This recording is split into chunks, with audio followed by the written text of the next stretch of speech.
with Rentscale. Welcome, guys. It's the end of the day. I hope you guys are having a good time. Listen, I got a quick question as you guys are taking your seats. What's the reason that our clients buy rental properties? What's the reason that somebody buys a rental property? Throw it out. What is it? Income, right? Income. Is the income the only reason to own rental properties? What else? What are the other reasons? So you can feed the children? So if you want to say that. Legacy for your children. I love it. Okay. What else? Any other ideas? Play more golf? Passive income? Yes? Come on, dig deeper. What is it? Tax benefits. I love it. Well, we have some great t-shirts that we give out all the time. And I'd like to show you this. This is why we buy real estate, right? Cash flow, appreciation, tax benefits. Here you go, bud. You guys aren't just going home with one t-shirt. You're going to go home with 2 t-shirts. All right. We got our flashcards as well. They're outside. They're available on Amazon. We're going to go through some real estate terms today. I've heard that Key Renter gets these. I know that when you're a new franchise, you get them. Do you have the flashcards? I do. Oh, okay. So pass them on. All right. Who's a medium-sized person? I have one medium shirt. Oh, here we go. Okay. All right. We got a couple more. Jonathan, I feel like this is yours right here for sure. Yeah? All right. You know, these have just been in my garage a little too long. This is actually just a garage sale for me more than anything else, right? All right. Here we go. I think this one's for Kevin. Oh, sorry. Here we go. All right, guys. So this is what we're doing this for, right?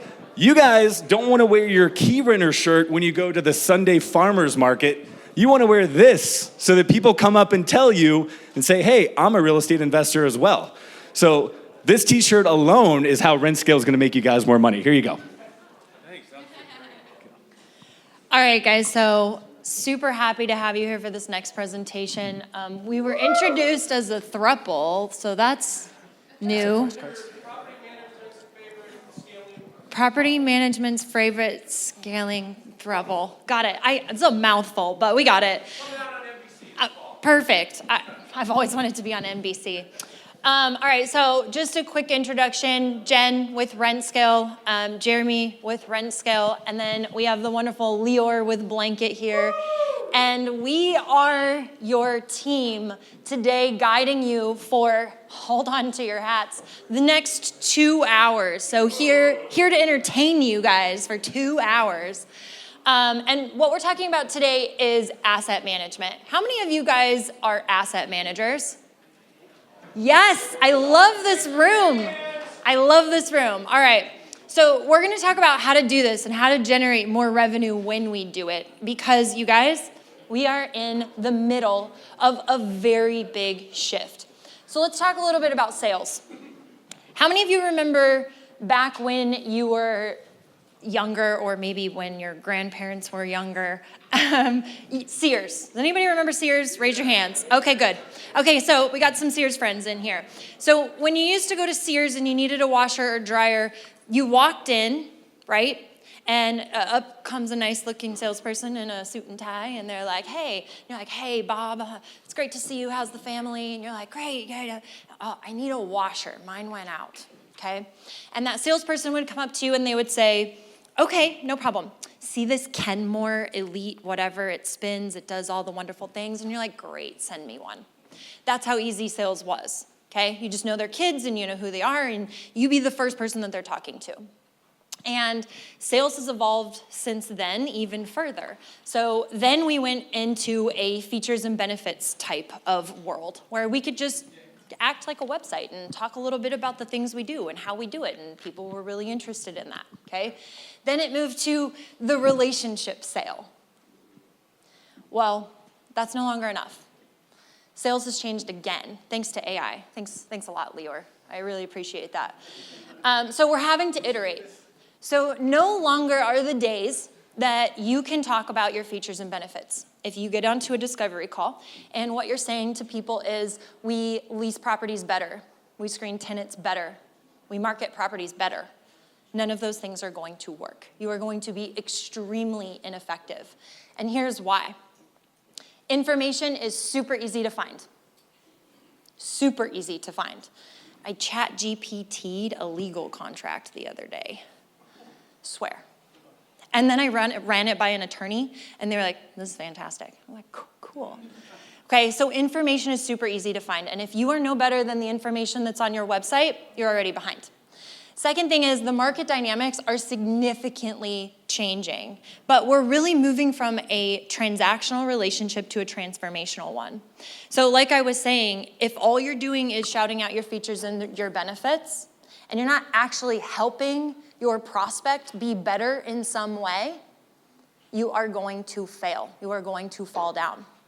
And so in a transformational relationship, people need to see you transform something in their lives. So that's build wealth through real estate, right? That's make something way easier for them. That's reduce their risk. So those are the things we should be talking about. The next thing we're seeing come up is that people have more options. How many of you are familiar with Turbo Tenant? Raise your hands. Get familiar with Turbo Tenant. This is your competition. They are doing all of the things digitally that you do with a relationship base. So if you don't know it, log in, get a free account, pretend like you have a property. I highly recommend it. But we have tons of technology options. Digital options are making it easier for people to self-manage. So when I say people have more options, I'm not talking about Mango Tree Property Management down the street from you. I'm talking about the 60% of people that self-manage, okay? And then the last thing is that market dynamics are changing.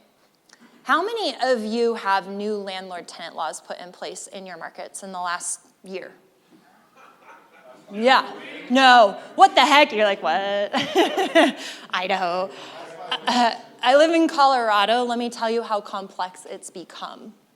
Okay, so cash flow is harder. And people are like, hey, I feel like I should invest in Bitcoin because real estate is a mess, right? And if we're not there to talk to them about the fact that real estate isn't a mess, and if you had bought that house 10 years ago, you'd be sitting real pretty today, people are going to gravitate towards Bitcoin because it's super easy to just go buy online. So market dynamics are incredibly different, and we have to realize these things when we're selling and we're talking to all of our prospects, but also when we're talking to our customers. So what's the new model? I just gave you all the bad news, and I'm like, it's not working anymore. What do we do now? Well, the new model is that we either have to show people how they get there faster, because everybody's impatient today. So how do you cash flow faster? How do you get this book or this house off of your books faster? You know, how do you lease faster? How do you screen? All that kind of stuff. We have to help people avoid big mistakes. So that's the regulations and all of the different things happening, right? Or we have to say, here's how you make more money. And we have to say it with confidence. And I think that's really hard for us right now. Because how many of you have markets that cash flow? Don't brag, don't raise your hands. Don't brag.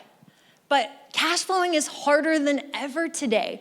So how do I confidently go to an investor and tell them that they're gonna make more money? And then show them a cash flow analysis that doesn't make more money. How are we having those conversations? And so today, that's what I wanna get into, because as my friend Lior pointed out, there's a bit of an identity crisis today. So Lior, talk to us a little bit about what that looks like. Sure, thank you. Yeah. With a show of hands, can you tell me if one of your clients has a professional investment manager that helps them guide through their decision making when it comes to their properties? Not you.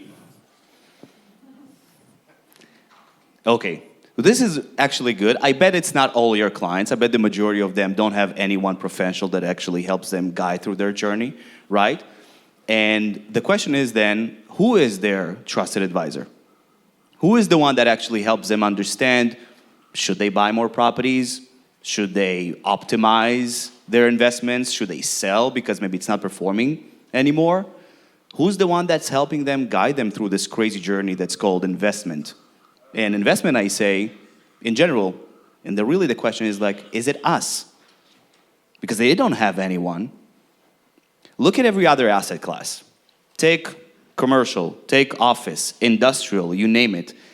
Ask any investor in those asset classes, how do they invest, or who do they invest with or through?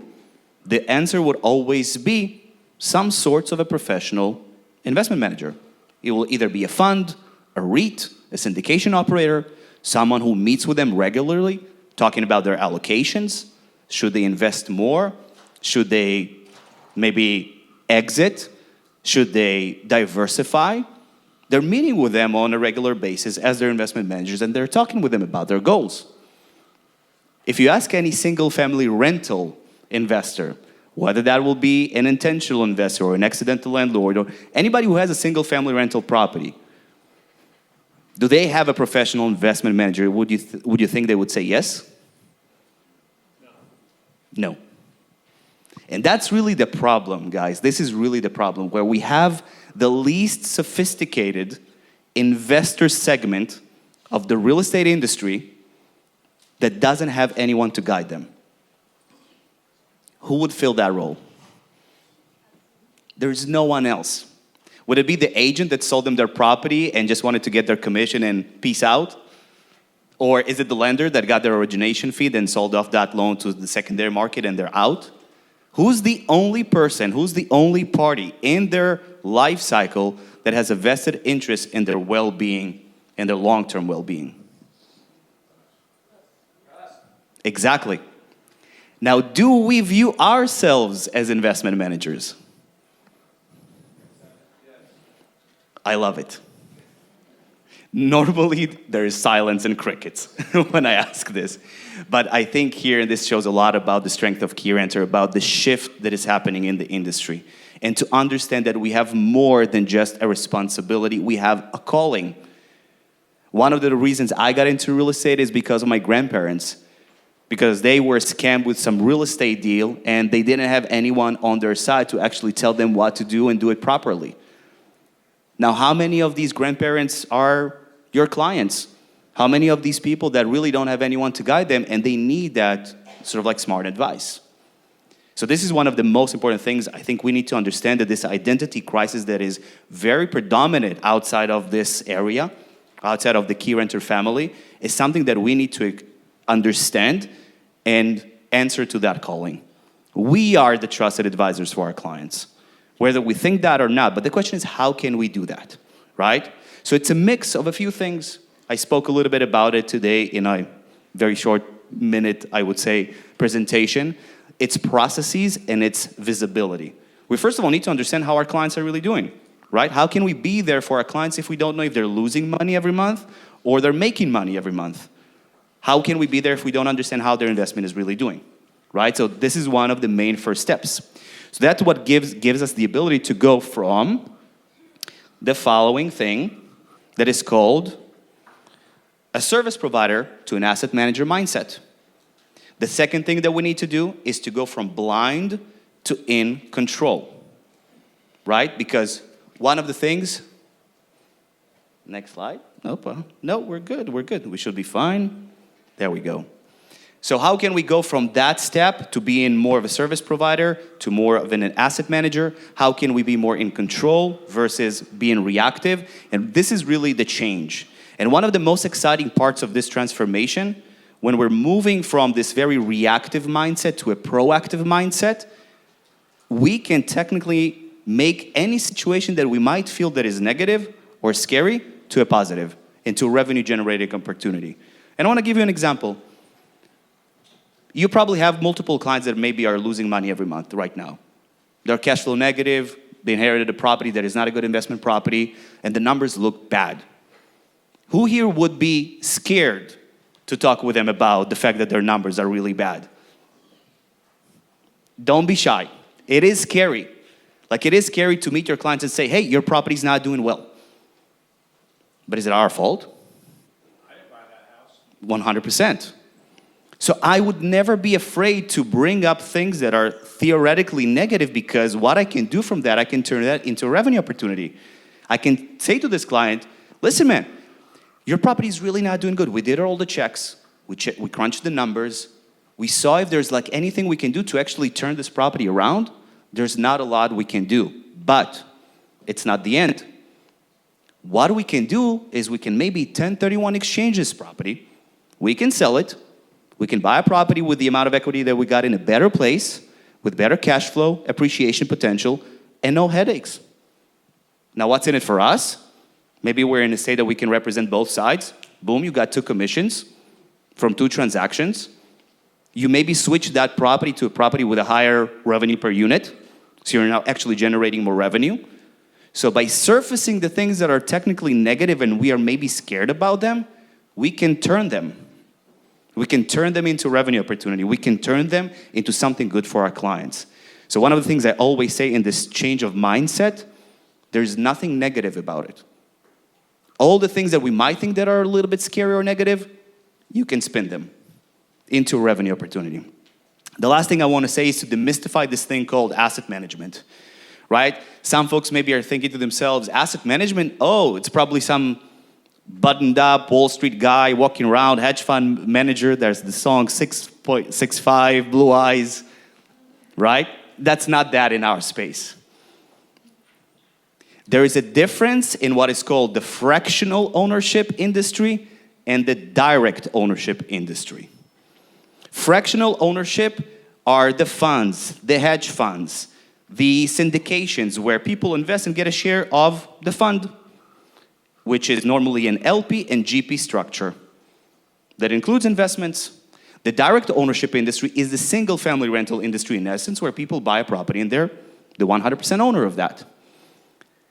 Asset management here and asset management there are 2 different things. But in reality, if you think about it, many of the things we're already doing is asset management. Who here helps their clients buy more properties?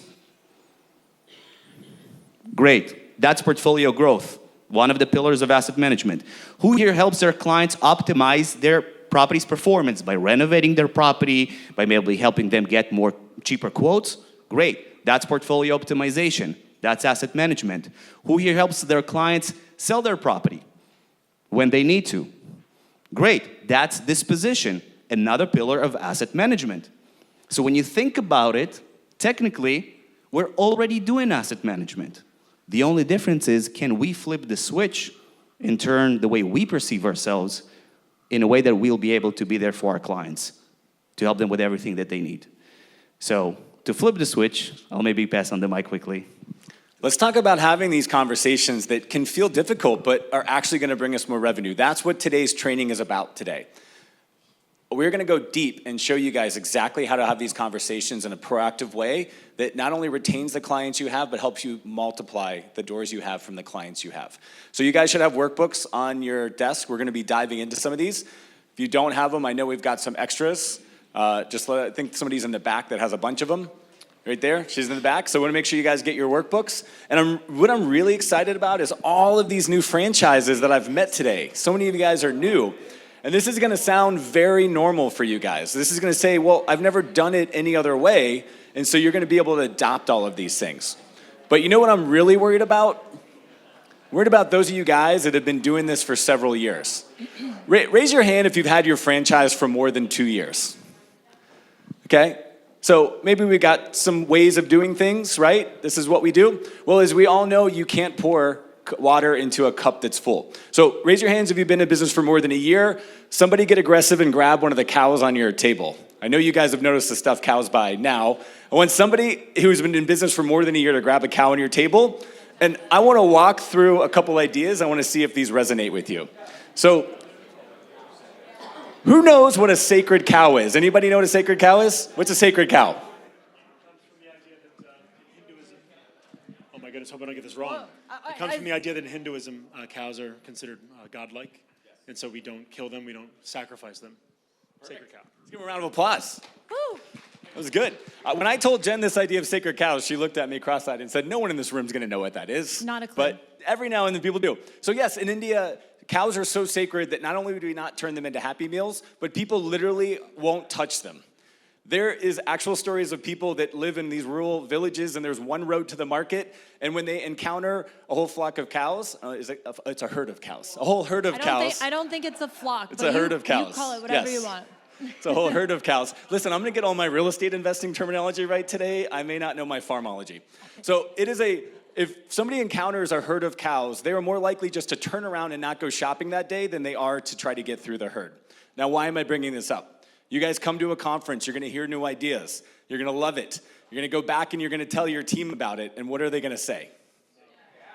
It's not the way we do it. It's not the way we do it. So I just want to run a couple ideas by you. I want to see if there's any sacred cows in this room. I've got my notes for this one. So raise your sacred cow or your hand if you've ever said, listen, clients don't want to hear from their property manager. If I reach out to them, then it's going to be new ideas and they're just going to rock the boat and they're going to make my life more difficult. Has anybody thought that you shouldn't reach out to your clients with new ideas for properties? Right there. Yeah?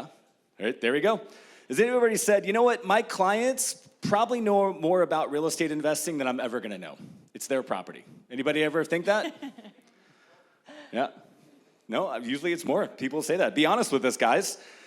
Has anybody ever said, you know what, I really need to get my operational ducks in a row, and if I can get my days on market down from 40 to 20, then I'll start growing my business and talking to new clients. Has anybody ever said something like that? Brandon, raise Bring your your cow. cows up. Has anybody ever said, man, I'm just one software away from being ready to grow? Or maybe 14 if you went to an ARPM event? We've heard this all the time. Has anyone ever said, I just need to get this one new big portfolio onboarded, and then I can really focus on growing my company? Anybody ever said that? Right? Raise your cows up. These are the sacred cows. Do we have the butter knives? Are we going to sacrifice the sacred cows on stage? Hold on, before we sacrifice cows, let's make sure we're clear. And also, you guys, the cows are cute and fluffy, right? So part of what we want you guys to do is we want you guys to know where your sacred cows lie. We all have them. We have them here at Rentscale. We had to slaughter some sacred cows actually just a couple months ago in Rentscale.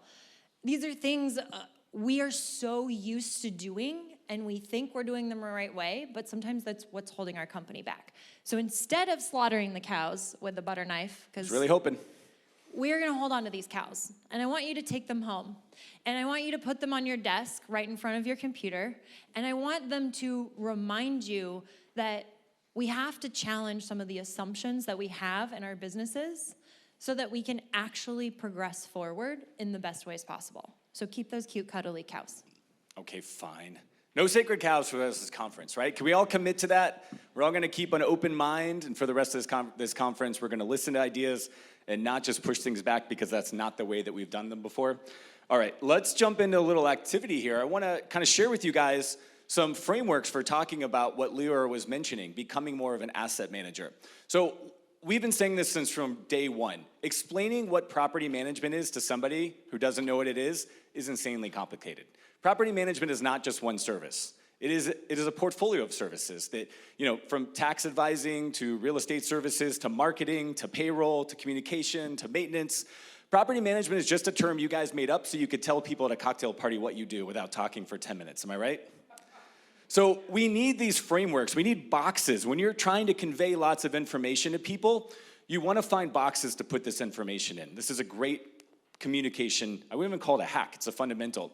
So there's 3 boxes that we want to recommend that you guys focus on when you're having conversations. If you truly transition from a property manager to a rental property wealth manager, you're going to be doing 3 things. You're going to be maximizing their profit, you're going to be maintaining their assets, and you're going to be helping them grow their portfolio. Now, how many people on your last discovery calls with new leads did you have conversations about all 3 of those pillars? It's just not happening, right? So we want to give you guys some tools to be able to do that today. Labels are powerful. When you guys start saying things like, we're managing rental properties instead of saying real estate, you avoid all those things that Lior was talking about. There's so much baggage around what real estate is. Are we talking commercial? Are we talking multifamily? Is this a syndication? When you start using words like income properties or rental properties, people get it. And you start changing the conversation. When you start saying, look, you're really hiring us to do 3 great things for you. We're going to maximize the profits. And I can tell you all the ways we do that. We're going to maintain your asset, and we're going to make smart decisions so that it costs you less to own that over time and you make more from it. And by the way, the whole reason here is we're going to start growing your income. We're not going to use terms like accidental landlords. We're going to say aspiring investors. We're going to treat everybody like they're an investor the day they call you, even if they tell you that they're just getting a job promotion and they have to move and they can't sell their home. Labels matter. And we want to give you guys the labels to proactively communicate that. And Lior is going to give you the tools to do it. So let's turn to page 2 of your workbooks. Just flip over that first page. Let's break this down. If You just focus on profit maximization. I guess you guys are probably doing that today. You may just not call it that. You have market-based rent pricing, which is lowering the vacancy with your leasing strategies. You've got economies of scale. This is one of the reasons you hire a professional manager. You guys are like a Costco membership. Do you pay your vendors less than the public would pay their vendors? Do you get software and management at a fraction of the cost because you have hundreds of doors instead of one door? You guys are offering economies of scale, which allows you to give better service and charge less because you're doing this for so many clients, right? So if you're doing profit maximization, congratulations, you are a property manager. Now, if you're also doing regular property inspections, you're doing preventative maintenance, and you're truly helping the owners save money and reduce their cost of ownership, if you're helping them with compliance and local regulations, which you don't have to do if you're in Boise, as we just learned, or if you are managing all the maintenance for them and making sure it's done correctly, congratulations, you are not only a property manager, you're also an asset manager, as Lior just introduced you guys to. So congratulations, you're already there probably, right? But if you also would really help them have conversations about how much equity they have in their property, and you'd be proactively presenting them new properties, and you'd be showing them that maybe their property isn't performing as good as the rest of the properties in your portfolio, and hey, I can help you 1031 exchange that into not only maybe one property, but two, congratulations, you are now a rental property wealth manager. Does this make sense to you guys? So rate yourself on a scale of 1 to 10 on each of the 3 categories, and let's find out where you are today. Anybody got 3 10s? I think the mic is picking me up. All right, so how can we update our owner communication when we talk about this? So when we reach out, we want to be having conversations about giving them access to more off-market deals. Who has ever had an investor sell a property while you were managing it? Have you ever sold a property with a tenant in it that hasn't had new carpet or wallpaper for 4 years? Does it sell at market rate at retail? Is the new owner that's trying to move into the property excited that there's 8 months left on the lease? You can help them move properties from owners to owners. And why wouldn't you move properties from one of your owners to another? This is an amazing resource that really starts making you more valuable to your client. Are we doing portfolio reviews? Are we sitting down, whether they have 1 property or 50, and treating it like it's a portfolio? How much equity do you have? How's it working? What are your upcoming expenditures? Do you have any CapEx costs we need to worry about? What's your plan with this property? Are we having these conversations? Is this language that your property managers and your BDMs are comfortable using? Raise your hand if so. All right, we got a lot of work to do, guys. Glad we brought Lior and Jen. So evolution of an industry, guys. This is where everything goes. We're in the point in the property management industry where things are changing. I'm old enough that I actually had a stockbroker one day. I had to call somebody and tell them that I wanted to buy 50 shares of a company. And it was quite expensive. I think it was like $100 to make a trade back in the day. And then at the same time, access started coming to the market. Charles Schwab pulled up and I could make my own trades. At the same time, people who were making more money started working with financial advisors. They started diversifying their portfolio and helping them do things.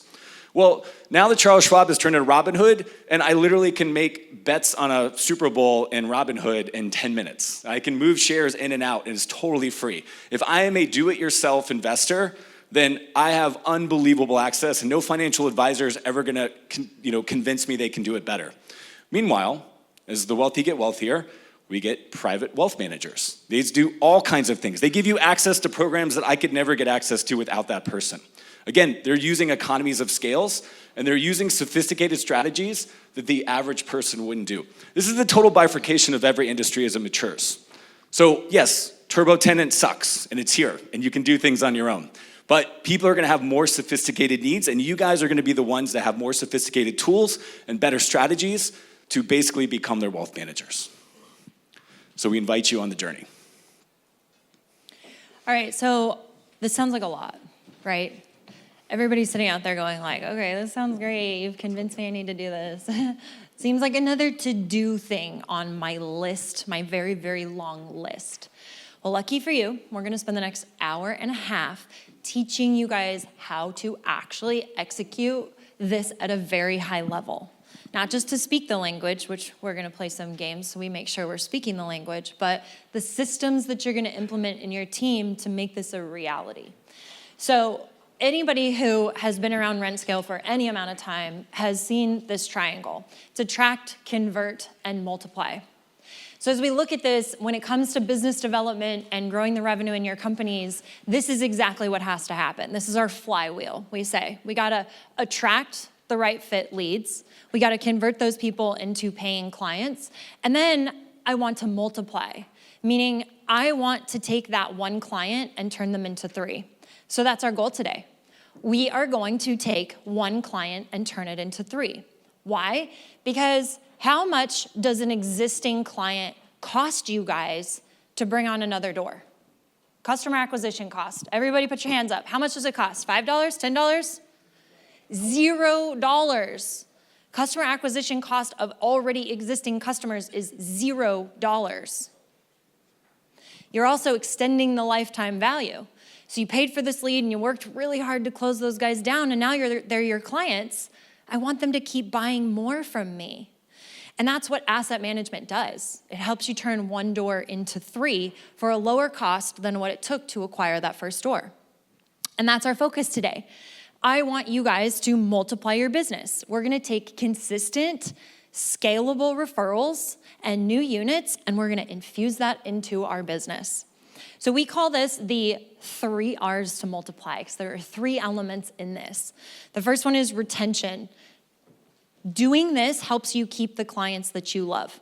How many of you have had people sell off a portfolio or a property because the real estate market just looked super attractive and then you guys lost a bunch of doors? Raise your hands. Who has had a client sell a property in the last year? There has to be more of you. The whole room's hands should be going up. Because we all saw churn because of this. Retention is us talking to them about asset management and why that investment, if you stay in it today, even though it seems really attractive, 5 years from now is going to be worth so much more. But we're not having these conversations, so our clients are seeing opportunities in the market to sell, and we're not showing them that little Robinhood chart that has a predicted index of what's going to happen in the next year. We are not painting the picture of a bright vision. Second R is referrals. So I want to make sure our clients that are already our clients are talking about us. I want to make sure that they have, our clients have friends, and a lot of them are friends just like them, and they invest in real estate too. And I want them to say, my asset manager, dang, they are good. You should use them. And then the third R is repeat business, because I don't just want that person, even if they're an accidental landlord, you guys, and we get pushback on this all the time, even if they're an accidental landlord, even if they don't mean to be invested in this, even if they're I heart my home people, we still owe it to them to be asset managers, because when we are, we get repeat business. We inspire them to put their money into real estate and to take that next step.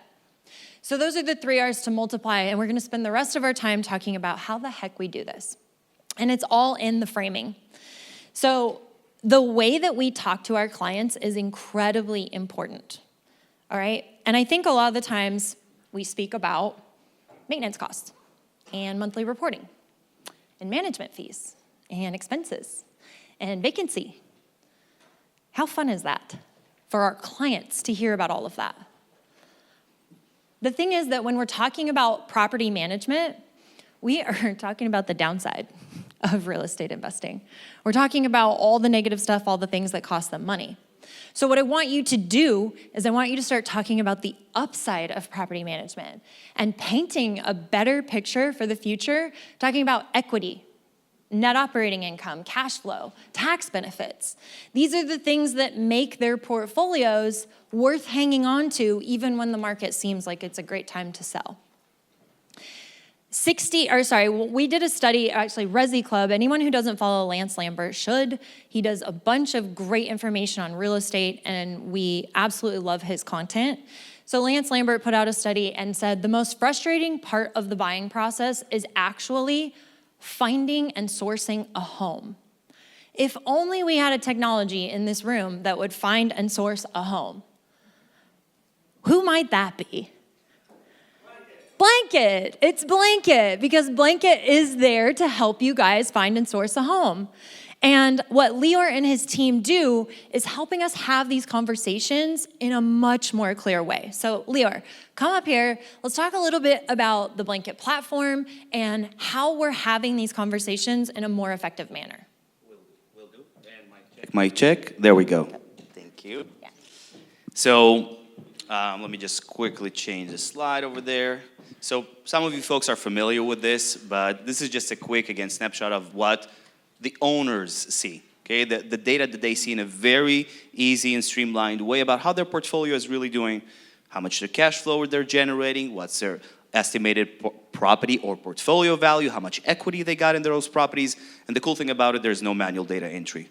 They don't have to enter anything, and you guys don't have to enter anything. The thing that is important about this is not, okay, it's cool or whatever or blah, blah, blah. They design and there's no effort in it. No. It's the fact that we can have conversations about it. And I think this is the most important thing that we started Blanket for, is to really be able to be there again for our clients. As I told you, one of the main reasons, or my big why, is the fact that was no one there to help my grandparents not to make a mistake. If there was someone who can tell them, no, this is the wrong thing to do, they would have been able to get out of that. But this thing eventually enables you guys to have a conversation.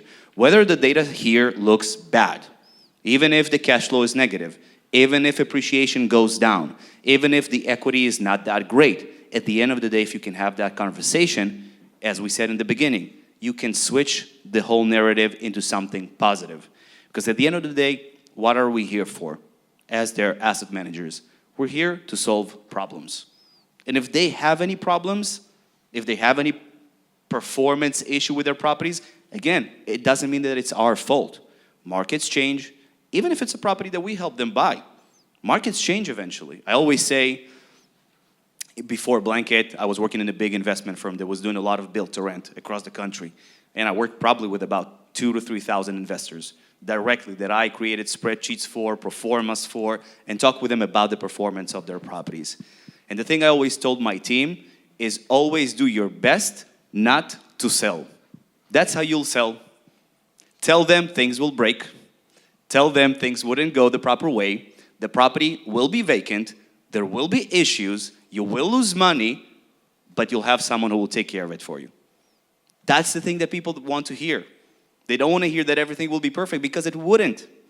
So if we can understand that and have those genuine conversations with our clients, even when things are bad, eventually you can do that with the data. And again, it comes back to the visibility, because you can now also understand how your clients are really doing and be more proactive about it. You'll be able to see with Blanket which owners are at risk of churning potentially because the property is not doing well. Which owners are doing great. Who should we reach out to and maybe, tell them like, hey, you got a lot of equity here. The interest rate, I think last time I checked, was about 6% now, a little bit. It's going somewhere positive, hopefully even lower than that. But like, if things change, why don't we reach out to them and say, hey, I remember you told me that you want to grow a portfolio of like 5 properties before you retire. Now it looks like it's the right time. Let's do it. You got enough cash flow that you've generated here that I see. You got significant equity. I can get you a quick pre-approval with one of our preferred lenders. Let's do it. So this is one of the things that you can do with Blanket without preparing anything. Just a quick case study, I would say, with one of our clients about a week ago. The AI told her, listen, you got a client here that the property looks like it's not performing well and you might be thinking about selling it. But it was because of a short-term issue. She reached out to that client, 5-minute call over Zoom. She just shared the Zoom, the screen with him. She didn't prepare any spreadsheets, and she convinced him out of selling. And she prevented that potential churn. So that's the thing that you can do, and those are the conversations that you can have. The second thing that I think is worth mentioning, as someone who was an operator, an investment firm, that his biggest pain point in life was finding good performing properties, or finding areas and markets that we should actually invest in, building communities that can then perform and generate ROI for our clients. That was the biggest pain point for me, always, finding inventory. Off-market inventory is even more of a mission impossible. On-market inventory, you can maybe, but eventually you'll be competing with the rest of the market. And you will probably have to pay top dollar. And normally in today's market where interest rates are pretty high, that means cash flow would be very scarce. You can probably find some, but it will be quite difficult. So one of the things that we are doing for all of our clients is we're sourcing off-market inventory on a national scale. We're working with the largest wholesalers in the country, largest turnkey operators, with direct integrations and partnerships through them that give you the inventory that nobody else has access to. You thought the 1% rule is no more to be found? Who here knows what the 1% rule is? Right? There's almost nothing to be found, but there is sometimes. Sometimes there's a little gem that you can find. You have to be, I would say, brave enough to get into them sometimes, but it can work. But this is the thing that really takes the most amount of time. Finding inventory, finding properties when a client wants to buy one, go now start going through the MLS, checking through properties, building your spreadsheet, calculating the numbers, understanding what the actual cash flow can be. By the time you found it, that's it, the property is no longer relevant. So that's one of the biggest challenges as well that we saw for all of our clients, and we started sourcing for them as well. So the marketplace, again, this is an owner-facing feature that can cut that time to almost nothing. They can make an offer on the spot, you can make it for them, they can get pre-approved for financing, and boom, you got another property that you can manage for them. And get the commission, which I think is also great. And again, this is just tip of the iceberg, things that are used by the clients, by your clients, by the owners. There's a lot of other things that are really cool, but I think I'll stop talking because I'm talking too much, so. It's a great platform. And one of the biggest shifts that we're seeing our clients have success with as they embark on this journey is, like Lior said, they are moving from being reactive to proactive. So when you meet with your wealth manager and you have an annual portfolio review, before the meeting's over, they schedule the next year's meeting. This is what account management looks like. This is how we want to frame this when we speak to our clients. We want to treat our clients like investors and frame everything we do with words like portfolio, and portfolio growth and appreciation. And really, like Jen said, move to the upside of real estate investing and not just focus on the pains and the problems that we solve, which are amazing. We want to set up investor preferences as soon as they sign up. So even if they're that accidental landlord, which we're not going to call them anymore, and they sign up, we say, what's your buy box look like? And they say, well, what's a buy box? And you tell them what it is. And you say, what would it take for you to want to buy another property? Well, I don't think I'm going to buy another property. Well, if I were to have a property like X, could I reach out? Would you be open to it? And they might start telling you things that you would assume that they might not tell you. And so we want to drip new opportunities to the client, like Lior just said. I can assure you, I have never seen anything bad happen by bringing a potential deal to a client who decides not to buy it. Even if they don't want to buy it and they say, I'm not interested, are they mad at you for bringing them a deal? Do they remember you for bringing them the deal? Yes. This is an easy, low-cost way to establish value with your clients. And we want to schedule these portfolio reviews that really solicit referrals and repeat business from the clients. We're going to show you exactly how to do that today, what the rhythm looks like, what to say, all the technology to do it.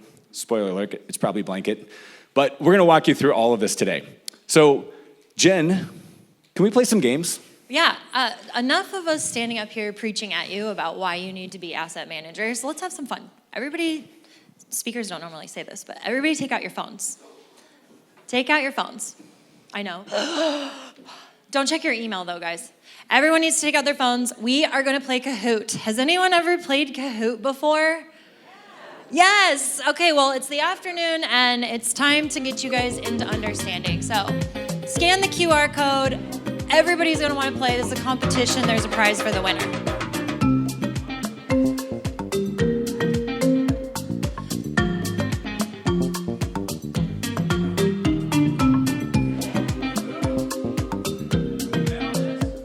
Yeah, oh, there's a prize. Like I said, hey, I'm in sales. There's a prize for the winners. Taking the W.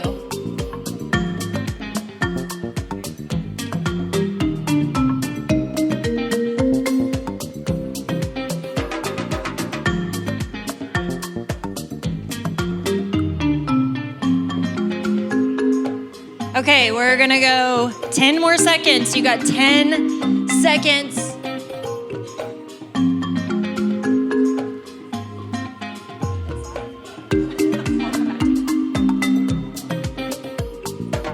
Hold on, I have to consult with my AV guy before the 10 seconds is up.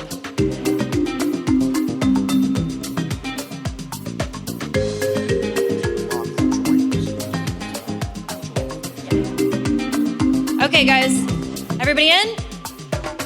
Okay, here we go. Now, I'm gonna warn you guys. I think there are 11 questions. So, does anybody know the keys to Kahoot? Anybody played before? Speed. Speed is definitely a key. Also, get the answer right, because that's important. But if you guys are not fast, trigger fingers, you're gonna lose. So, go fast, all right? Here we go. We are locking it down. Question number 1. It's the Key Runner Summit. Yeah, you can look at it either way. All right. How familiar are you with real estate terms?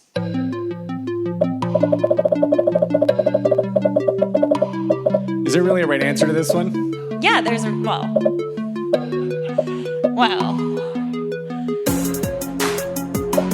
All right. We're gonna go ahead and skip ahead now. Okay, everybody is very familiar or somewhat familiar. We got a couple littles and some not at all. So we're spread across the board. All right, so now we're getting into the serious stuff. That was your test 1.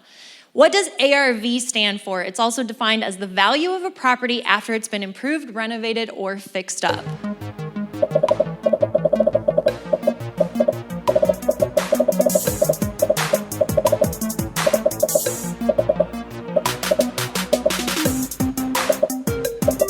Okay, lock in. A few more seconds. All right, here we go. ARV is after repair value. So about half of the room got that right. About half of the room. Let me say something really quick, you guys. An even easier one than that. So one of the reasons that we're doing this is because how the heck are you guys gonna be asset managers if you don't know the language? If we can't confidently speak to people in this language, we're in big trouble. So we're training you. Here we go. All right, next question. Oh, sorry, scoreboard. Okay, Tasia, who's that? T-E-J-A, Tasia? Here we go. Where? Over here to the right. Okay, awesome. All right, good. All right. What is an accessory dwelling unit?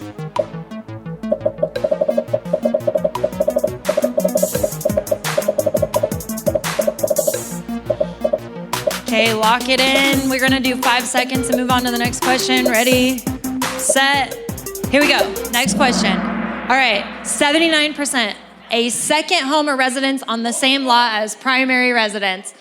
I gotta say, you guys, you did good on this one. Most people got this right. All right, let's look at the leaderboard. Ooh, some shifts. All right. Brooklyn came up. Where's Brooklyn? Woohoo! All right, next question. What does the BRRRR strategy stand for?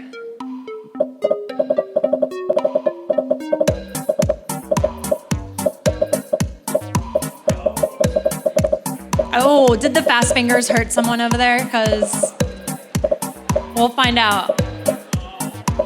Okay, guys, lock it in. 3, 2, 1. Oh, man, less than half of the room. All right, 43% got this one. It is buy, rehab, rent, refinance, and repeat. So those of you who had quick trigger fingers and thought that the green one was it, so sorry, Charlie. All right, leaderboard. Oh, wow, that's a big shift. Okay, the Hulk? Who is the Hulk?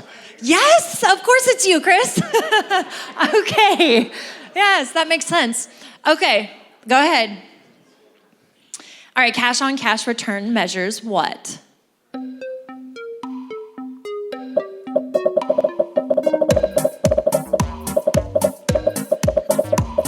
Don't worry, guys. We're going to teach you what all these terms mean in the next section. So if this is all Greek to you, don't worry. You're in the right place. All right.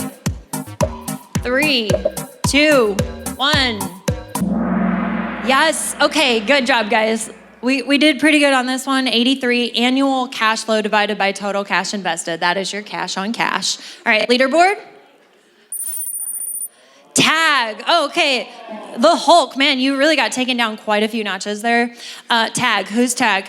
All right. We got our leader over there. It's less than 100 points separating it. It's neck and neck. Next question. 6 of 11. You guys better get your game face on. What does cap rate measure? What does cap rate measure?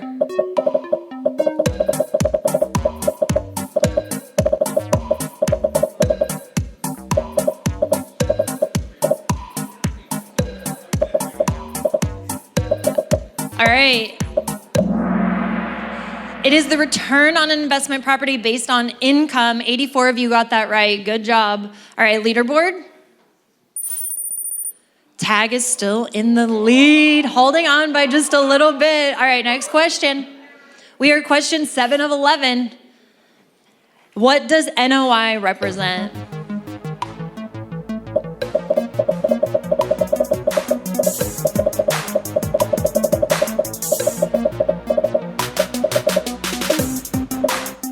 We're gonna end the poll in 2, 1, 0.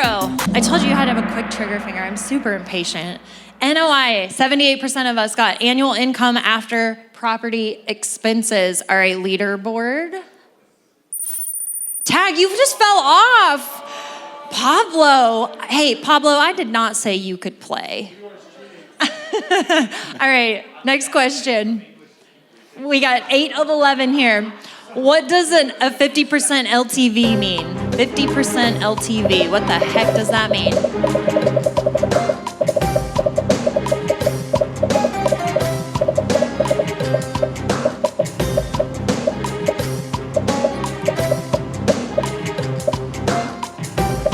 All right. It means that you owe half of the property's value on the loan. 92 of us got that right. Nate, I thought you'd be at the top of the leaderboard here. What's going on over there? Oh, okay, great. Excellent. All right, let's look at the leaderboard. What a gentleman. Oh, Pablo. Okay, you guys, do not let Vendaroo just scrape the floor with you. All right. Competition is on. We're close. Next question. 9 of 11. What does PITI stand for? Quick fingers. If you're not on the leaderboard, guess fast, guess wrong. All right, looks like most of us are locked in. 3, 2, 1. All right. Principal, interest, taxes, and insurance. Wow, you guys, 57 of you got that right out of about 96. Okay, here comes the leaderboard. Some people are out there paying for title. Pablo. Okay, big boys. Who's big boy 7? All right, I'll stop playing. Who's big boy 7? That was me. Oh, I'll jeez. stop Oh, playing. my God. Maddie D? Who's Maddie D? Yes, okay, Maddie D. I'm counting on you to beat these chumps over here, all right? All right, next question. Depreciation allows investors to what?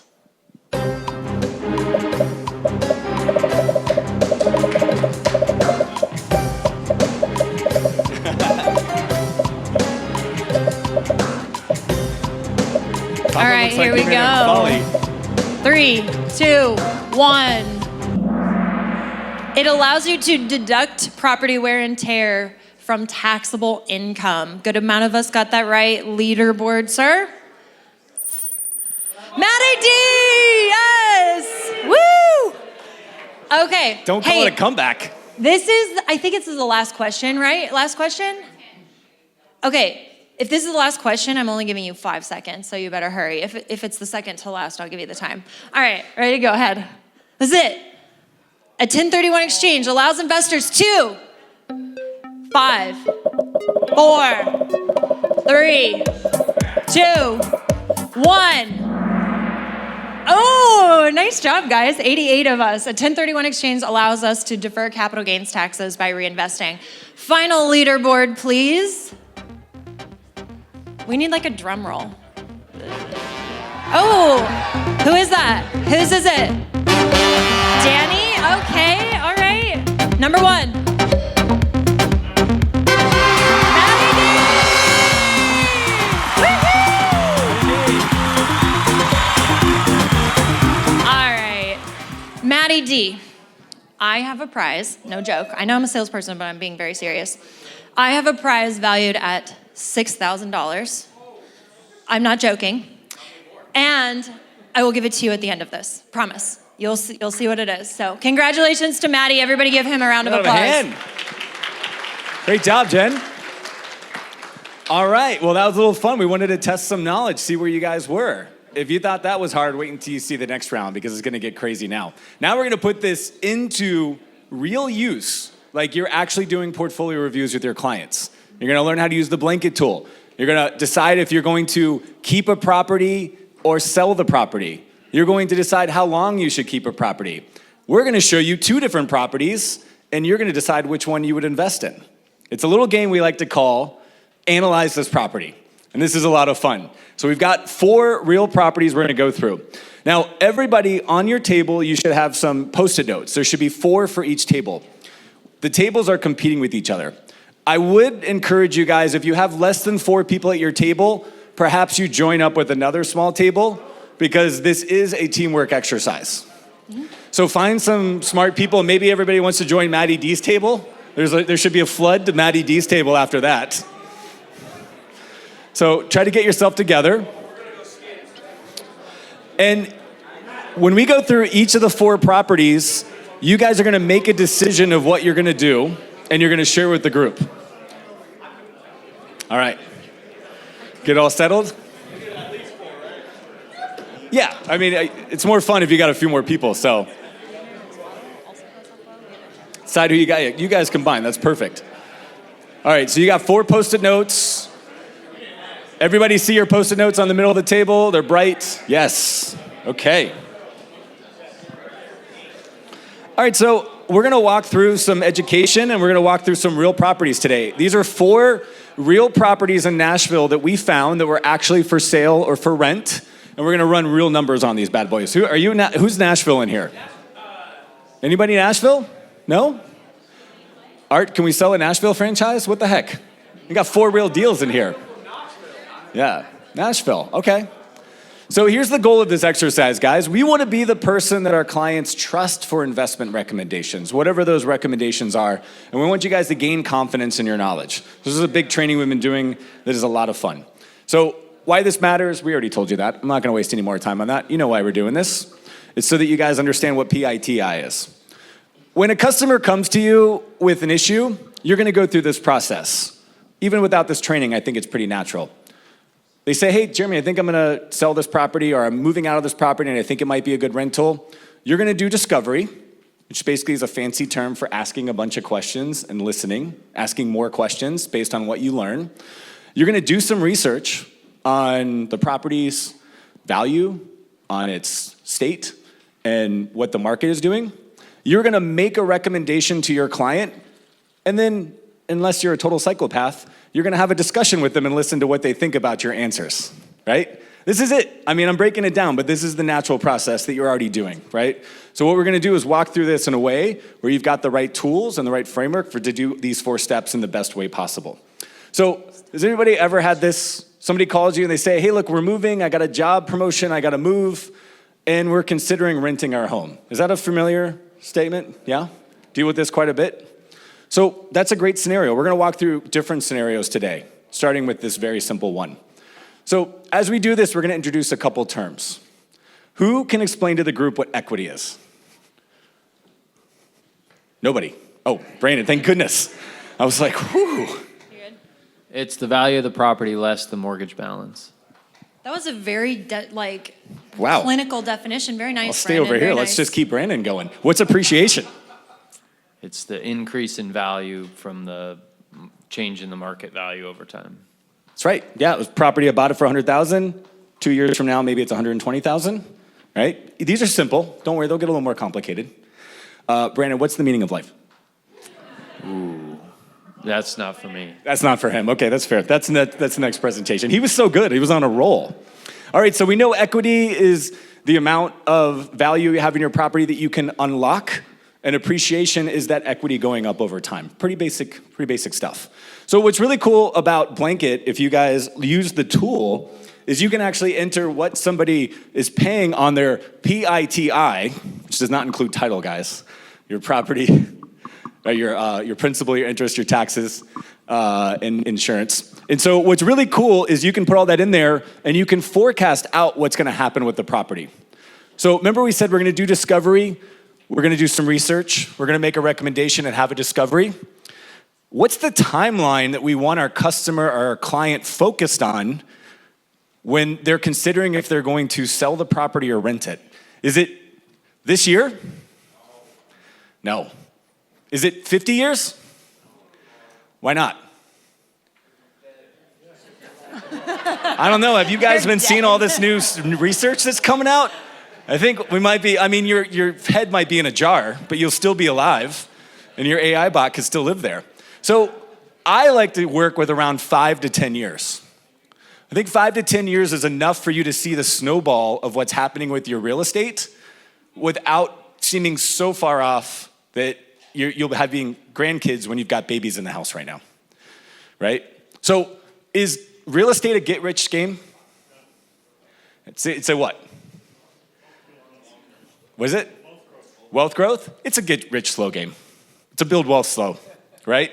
So what we want to be doing is we want to be being the future-paced version of what that person is not thinking about when we run these numbers. So when we do our research, we're not going to come back and just say, this is what the property rents for, this is what's worth. We're going to do those things, but we're also going to use a tool like Blanket to find out how much equity buildup would you have over the next 5 years, and how much appreciation do we believe will happen in your market over the next 5 years.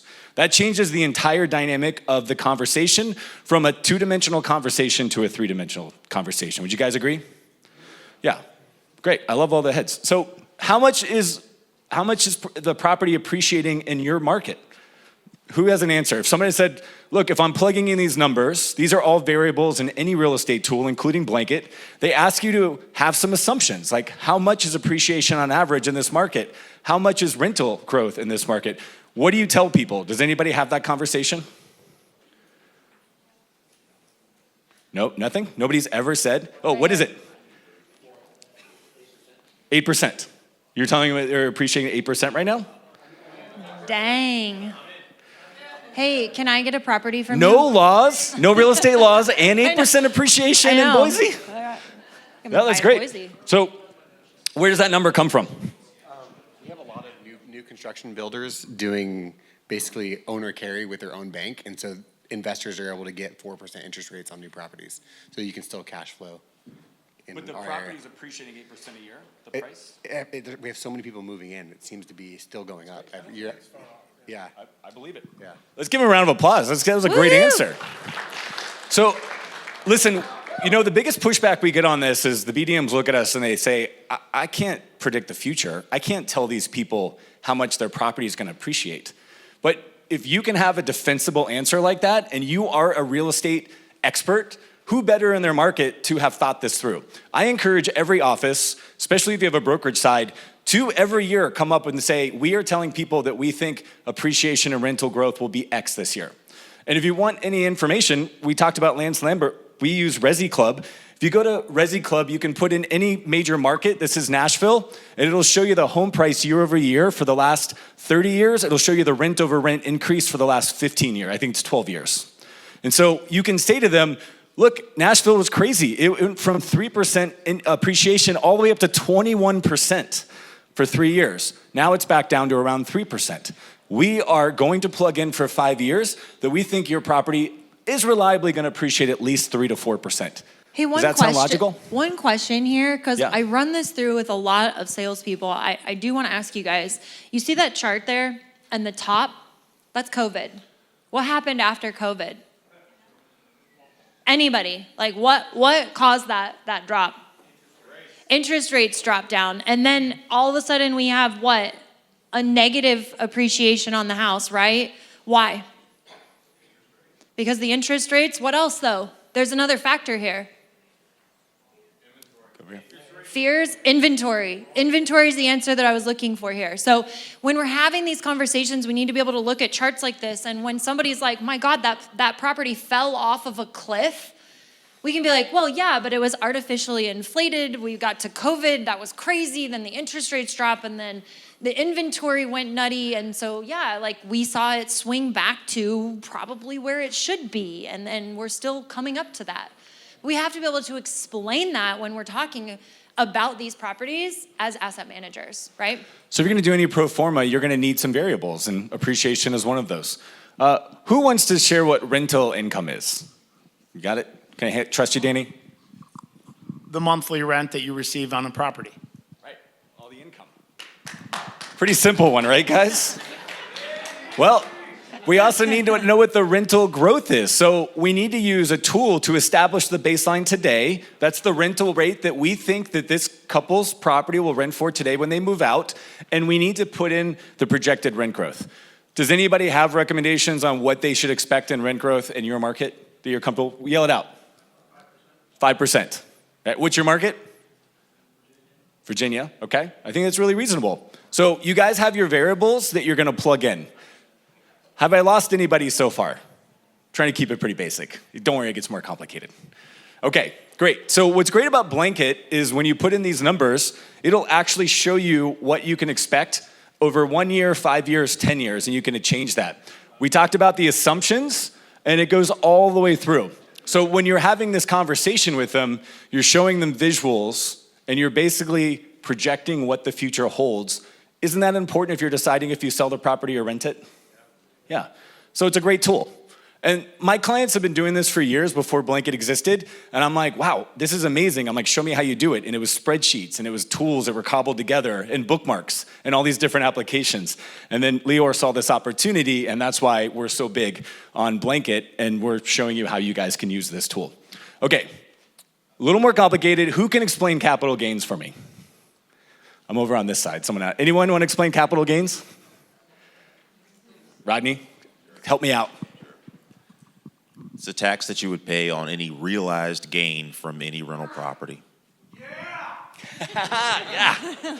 Okay, great. So I bought the property for $250,000 12 years ago, and now that thing is in Nashville, and it's worth $800,000. How much capital gains if I sell an $800,000 home that I bought for $250,000? $550,000? Yep. I'm a sales guy, not a math guy, so I'm counting on you guys. All right, so we got $550,000 of capital gains that will be taxed. Is that important to bring to the homeowner's attention if they're thinking about selling? Yes. Are you guys having those conversations today? Good. 2 of you. Okay. Do we know what the real estate exemptions are on capital gains? So if it's a property that I lived in, right? I get $500,000 if it's a couple, $250,000 if it's a sole owner, that won't be due. So out of that $550,000, if I'm a couple, you're gonna take $500,000 out, so they're actually only gonna pay taxes on the $50,000, right? Now, there's more complicated things that I'm not gonna get into. If there has been other deductions, depreciation, we'll talk about that in a minute, because I think it's really important. So there's your exemptions. Now you guys are starting to formulate what I'm gonna want you guys to discuss when you get into a group and you work on this property. So here's how we play Analyze This Property. It's a simple game. Jen and I are going to give you the whole scenario. We are going to explain the personal situation. That's important, right? Where they're moving, what their financial situation is, what their goals are. And we're gonna explain the property situation. We're gonna give you the numbers. And you guys as a group are gonna get together, you're gonna run the numbers, discuss the situation, and you're gonna make a recommendation. And the game is gonna be played on this board because I took a look at the room and the right side of the table needs more steps today. So what we're gonna do is I'm gonna present to you 2 situations with all the numbers, and you're gonna run the numbers, you're gonna discuss with the Blanket analyzer. You actually have the Blanket tool printed out in there. We've got our floater, Lior and Steven are gonna come around, help you guys run any numbers that you wanna do. And you're gonna decide if this couple should rent the property or sell it. So one person from your group is gonna run up here based on looking at the numbers for 3112 Greggswood Drive, which is a real property in Nashville in your document. So turn the pages and find your Blanket property analyzer. And you're gonna think 5 years out, just like we talked about. And you're gonna be able to see everything here. You can see the wealth building over time, which is the accumulation of the appreciation and the debt pay down, the equity, the rental income. All of these numbers are adding up over time. And then what you're gonna do as we workshop this is when you're done with Mark and Jessica's situation, you're gonna come up here and take one of your Post-it notes, just one, from your table, and you're gonna put it on this side of the board. You're gonna stick it to the screen if you think they should rent it, and you're gonna stick it to this side of the screen if you think they should sell it. Now, I know we don't know what PITI is, but that's a pretty simple game. Can most of us know what we're doing with the Post-it notes? One per table, go up to the screen, and you're gonna basically put it up there, okay? So let's analyze this property with Mark and Jessica. So Jen, I'm gonna ask for you to help me as we go through this.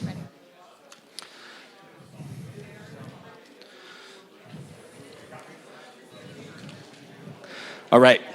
Do you want me to explain Mark and Jessica, or you want Yes, to do you do Mark and Jessica. that? All right. I fell behind. Okay, you guys, so in your workbooks, scenario 1, that's where we're at. Mark and Jessica, they are 38 and 36 years old. Mark just accepted a senior engineering job in Austin, Texas at $180,000 a year. Jessica works remotely in marketing at $85,000 a year. That's what they bring in. They already have 20% down for their home, their new home in Austin. They are not dependent on the sale and proceeds from this purchase. Here's their motivation: convenience, clarity. They do not need the cash, but they don't want another headache while moving. They have heard rentals are hot, but they aren't sure about being long-distance landlords. Their timeline: they are relocating in 6 weeks, and the Austin home closes in 45 days. That is their unique situation. You want to talk about the property? Go ahead, keep going. All right, so here's the property. 3-bed, 2.5 bath, single family home, bought in 2021 for $365,000. The estimated current value is $408,000. Does that matter? Maybe. All right, mortgage balance is $270,000. They are at a 3.25% fixed rate with 25 years remaining. Does that matter? Yes. Estimated market rent is $2,100 to $2,300. Good condition, but not turnkey. It needs a little bit of light work, some $10,000 and some upgrades, paints, floors, all that kind of stuff. The roof is 10 years old. The HVAC is 5 years old. Does that matter? Yes. Very good. You guys, it's like you know the answers. All right, there is no HOA. It's in a great school district, and homes are showing to be appreciating at a moderate level. So now what I want you guys to do is, with your table, discuss, should Mark and Jessica rent or sell? We're gonna give you a few minutes. Go. That was some solid discovery, Jen. We're gonna give you guys 4 minutes to talk this over.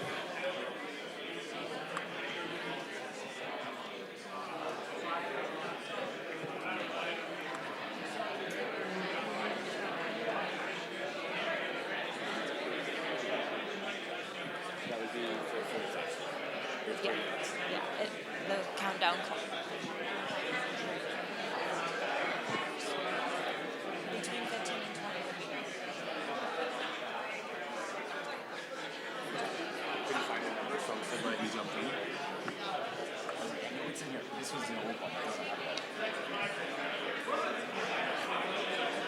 Should we walk around? Should we walk around and sit with I'm gonna stay here because I want to be ready. I'm gonna pull it back in 2 minutes.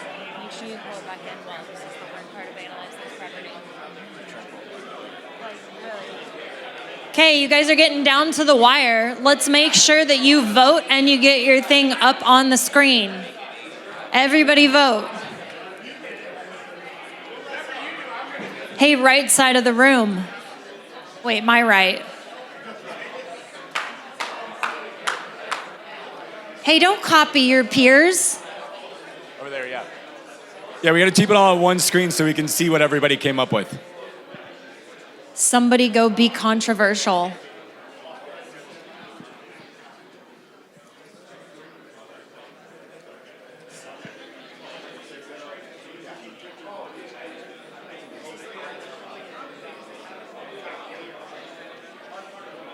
It keeps moving on you. It's all right. All right, any last decision 'Kay. makers? I think we're good.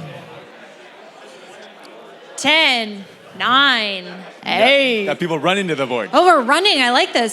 7, 6, 5. All right. Okay. She said pick Okay, 12. here we go, guys. Okay, Jeremy, it's all you.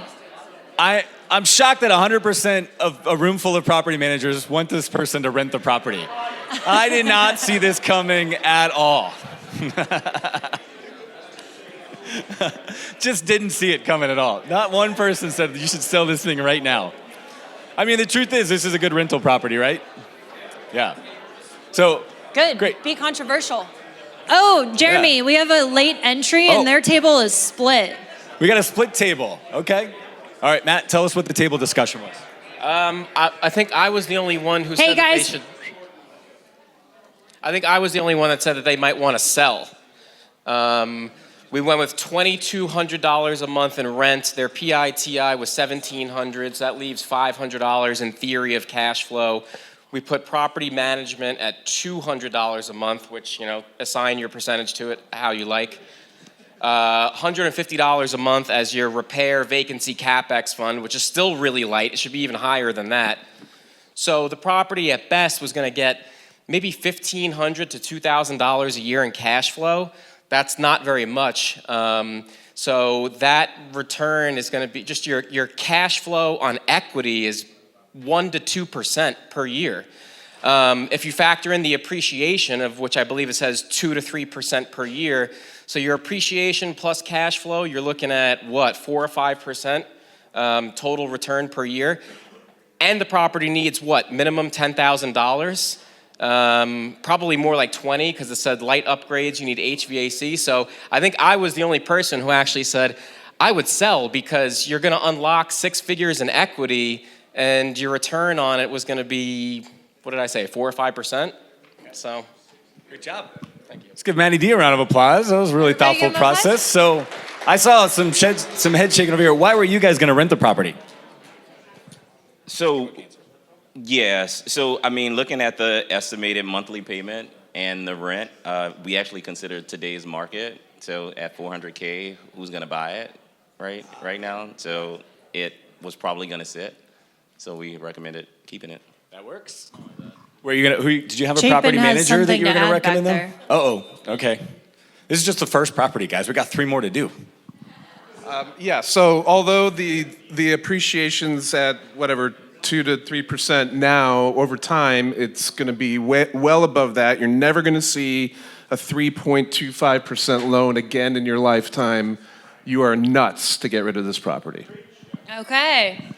I like the strong opinions. You know what I think is really cool, you guys, is it's super dependent upon your market. It's dependent upon what you believe for real estate. It's dependent upon how you're advising your clients. And this is why asset management is subjective and why you have to be knowledgeable about all those things. Because Chapin, I actually think that you're right. Shocking. All right, guys. Well, Shocking. Chapin, did you happen to know a property manager I could refer them to? Do you happen to know a property manager I can refer them to? Yeah. Oh, man. We got to get a Nash. Where's Art at? Jordan, can I ask you to pull the Post-it notes down for me? Because we're going to do this a few times. Thank you very much, guys. I hope you guys enjoy this. I heard someone say this is fun. Are you guys having these conversations in the office today? Right? Who's having those conversations? Does that only come on your plate, or do other people look at it as well? So I'm not even going to ask you to explain cash flow because we just heard what cash flow was, right? Cash flow is the amount of money left over after what you pay on the financing, what you pay on the maintenance, and everything else. So you guys know what maintenance reserves are, right? Does anyone in this room not know what maintenance reserves are? All right, good. We're going to skip the 101 for this room. Okay, depreciation. Who can help me explain what depreciation is? You got it? Anyone over here? Nobody will make eye contact with me at that table. Everybody's like, What's "Oh, no, me." depreciation? I don't know. It's the value that they can take against their income by valuing like the losses in the property. Wear and tear, losses, wear and tear of the property. Which you can then write off against your income, right? And reduce your taxes. Now, really tricky, is anyone going to tell us what depreciation recapture is? Yeah? All right, hold on, let's get some new people. All right, here we go. I learned this the fun way with cost segregation. The IRS says, give me that money back. So when do you owe depreciation recapture? When you sell that house a little too soon based on the depreciation that you've taken. That's right. So you're depreciating it every year on your taxes, and then you sell it, and the IRS says, not so fast, my friend. I'd like some of that money back, right? Does this matter if you're counseling somebody about possibly selling an investment property? Do you guys ask every single owner who's about to sell how much they've depreciated in the property and they know the number and they're not worried at all about it? No. This is where we can really help you them. guys, you resoundingly said yes, and then we asked if you do it. Everyone was like, oh yeah, No. I forget. All right, Okay. let's talk scenario Let's do number Linda. 2. All right, 10-year plan. So keep that in mind. We are looking at a 10-year plan.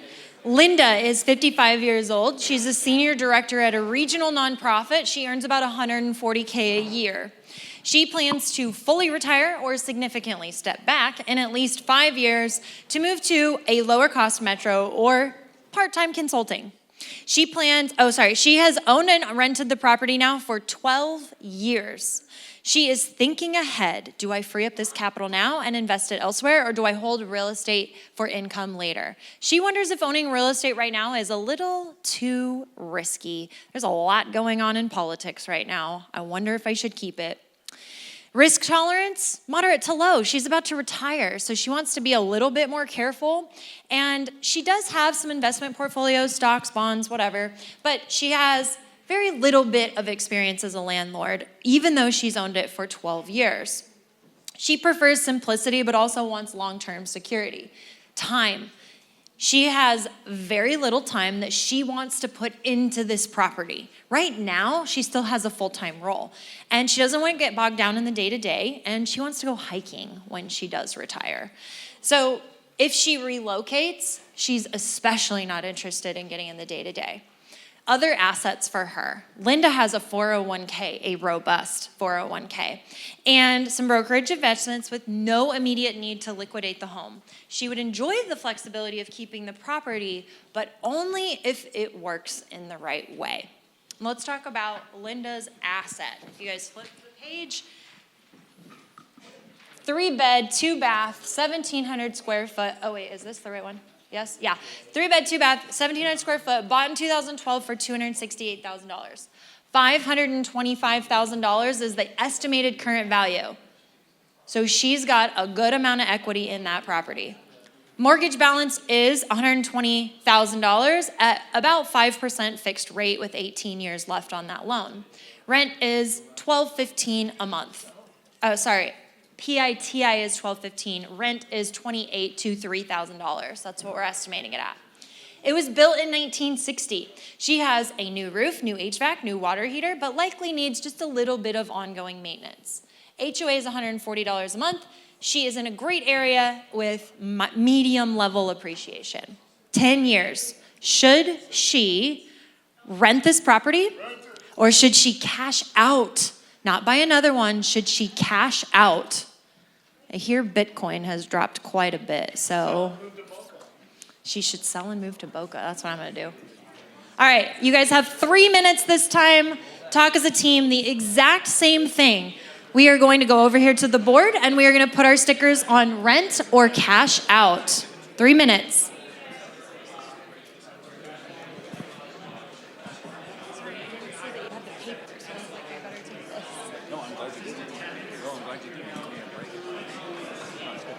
I'm not going to take commentary on this one.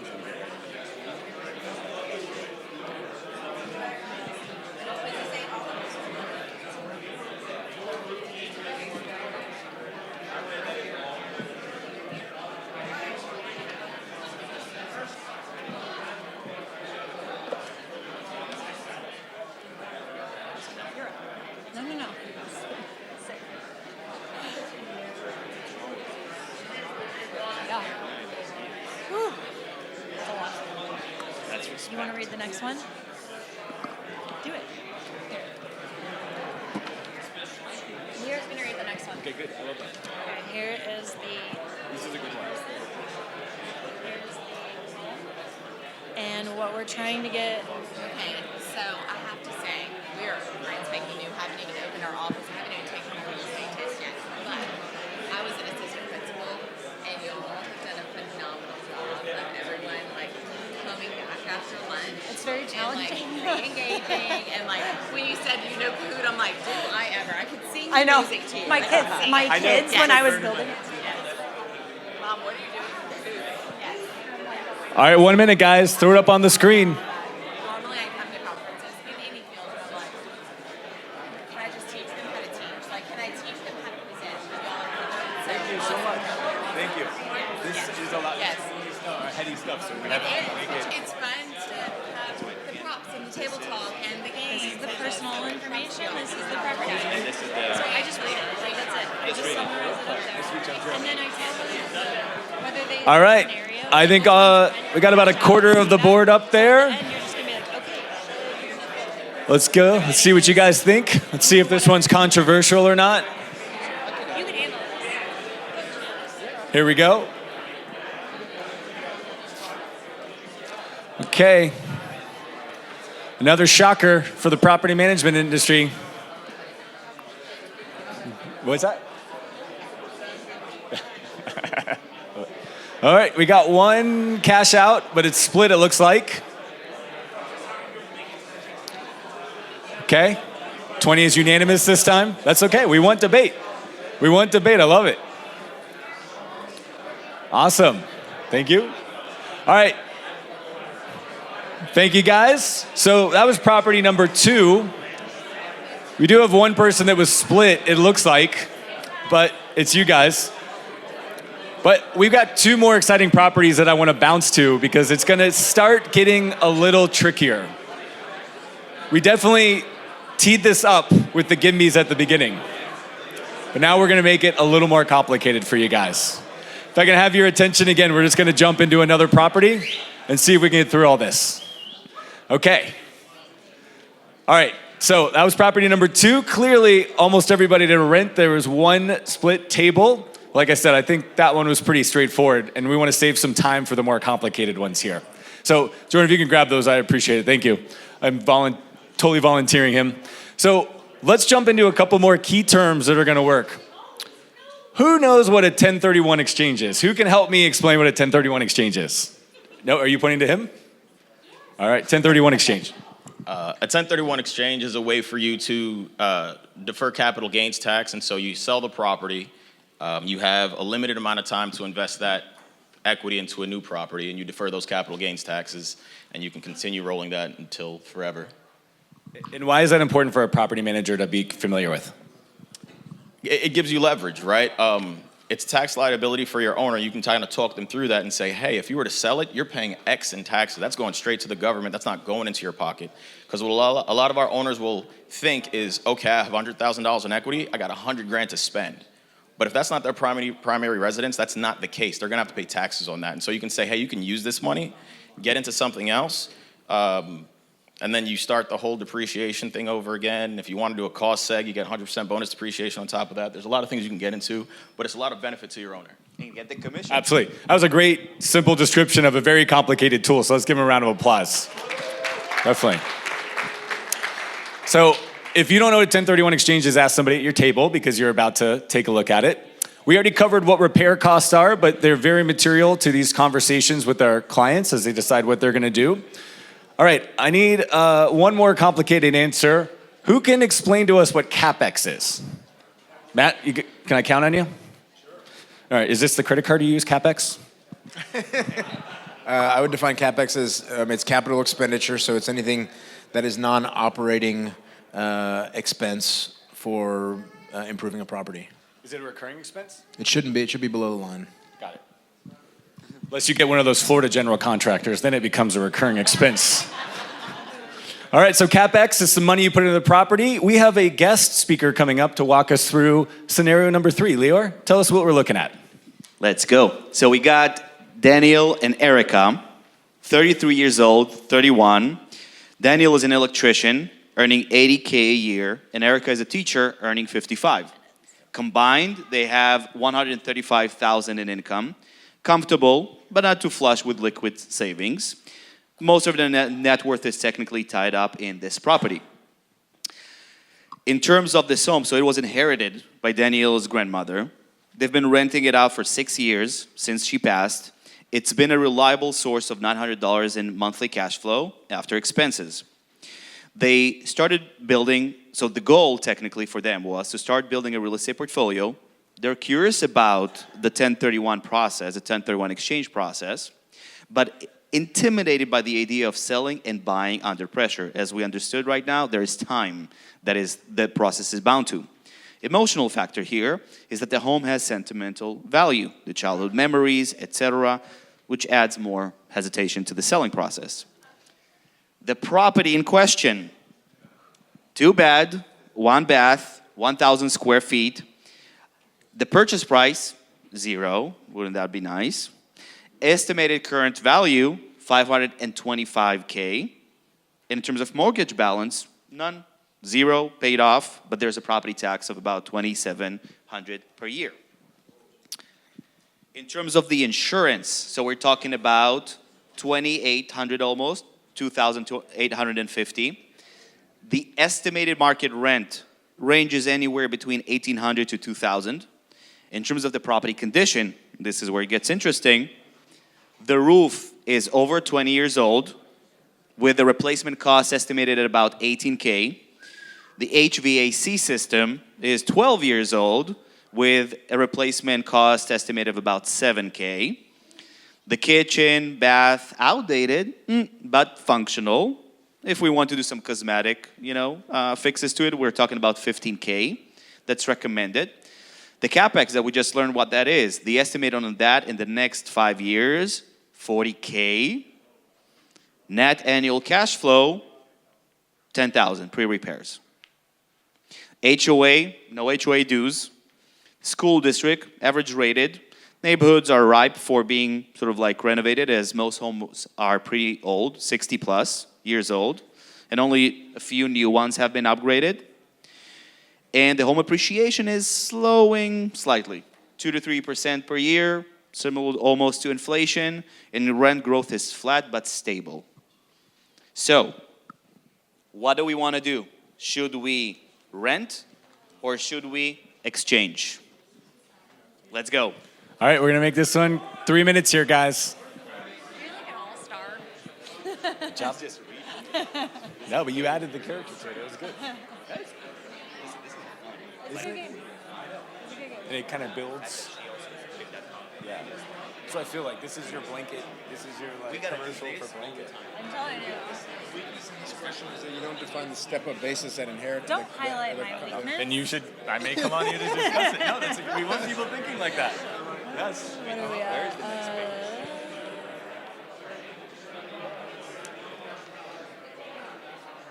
Here, 4.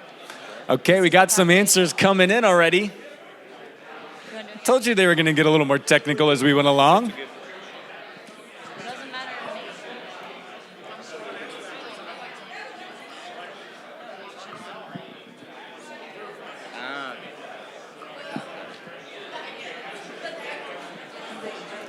I'm sorry I had to pick this side of the room, Dan. I had to pick one. So on this one, we make them actually calculate all this stuff. Okay, early results are heavy 1031. We can play it off.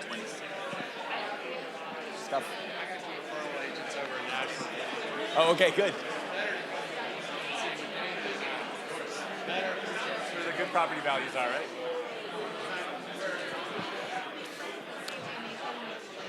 All right, some great conversations I'm overhearing. Got the votes coming in.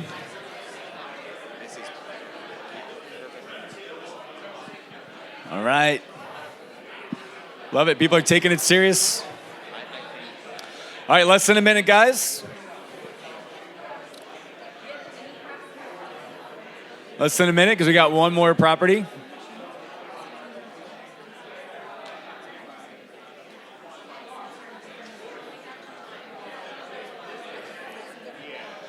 All right, any stickies left? You guys coming up?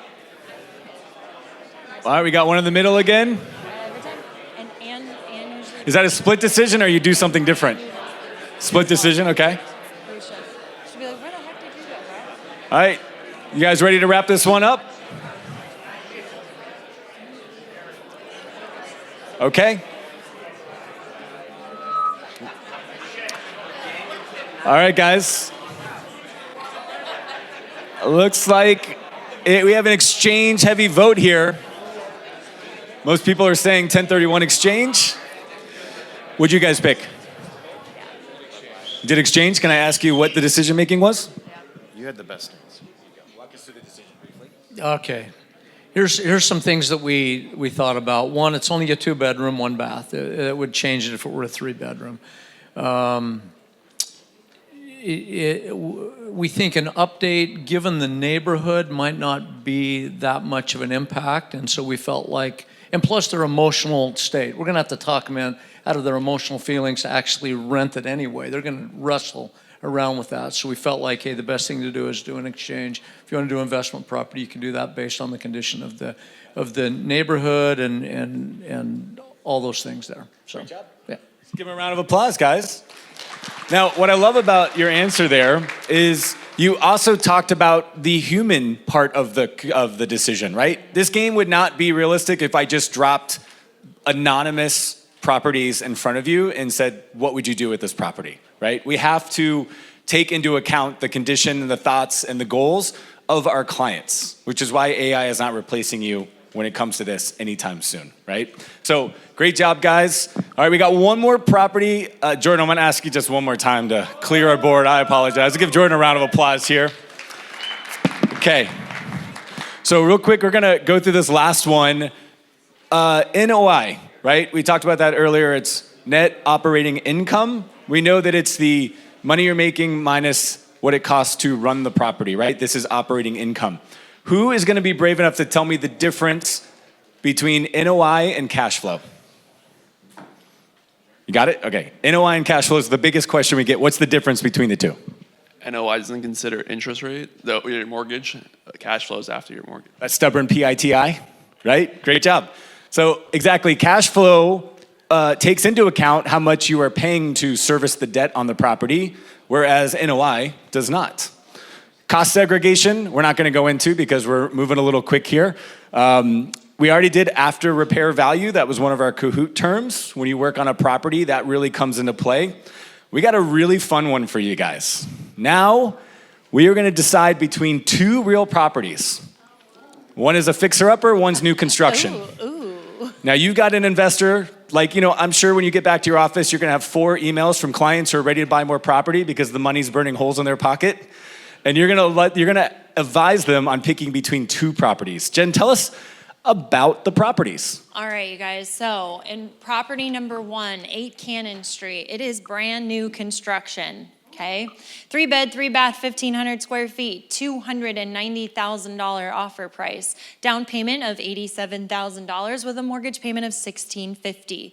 Obviously, it's new construction. They don't need any repairs unless they use D.R. Horton to build. Just kidding. Rental comps are $2,200 to $2,400. Operating costs are listed right there. We don't give you the expenses because guess what? We now want you guys to figure out what that is.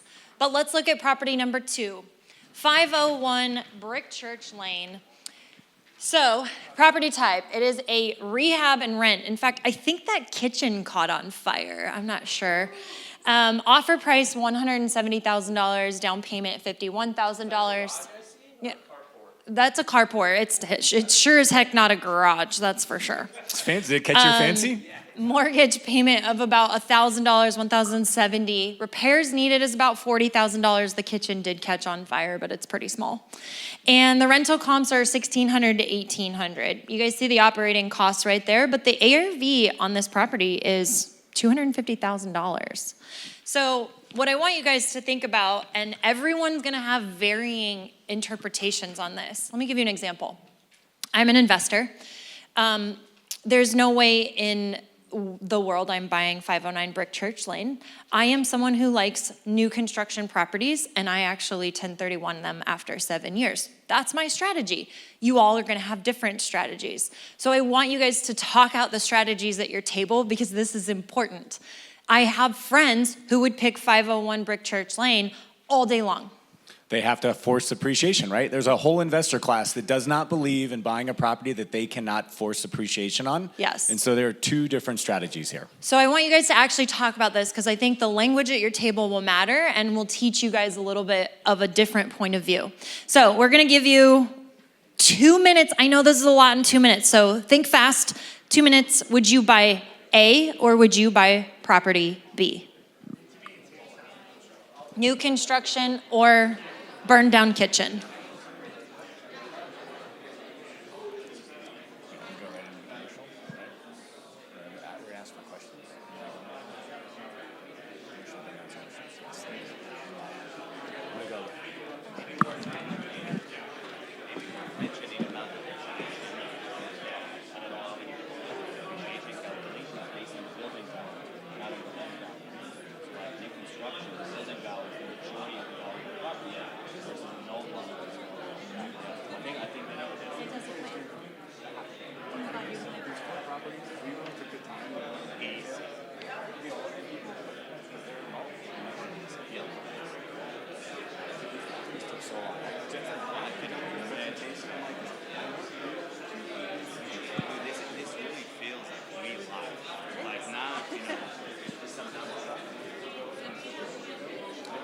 Okay, you guys, you have about 45 seconds to make your final decision and put your Post-it note up on the board.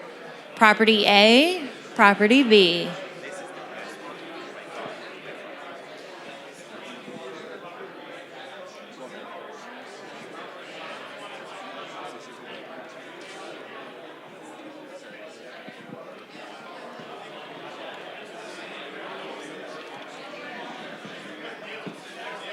Oh, we got it. The first brave soul is making their purchase, making an offer. And the offer is in on a new construction property. Okay, everybody go post theirs up. You have comes up. 30 seconds. Oh, we've made an offer on the rehab. What if there's a $6,000 prize?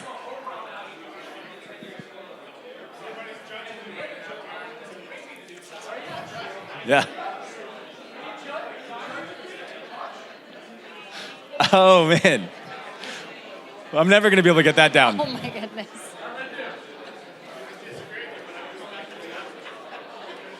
Oh.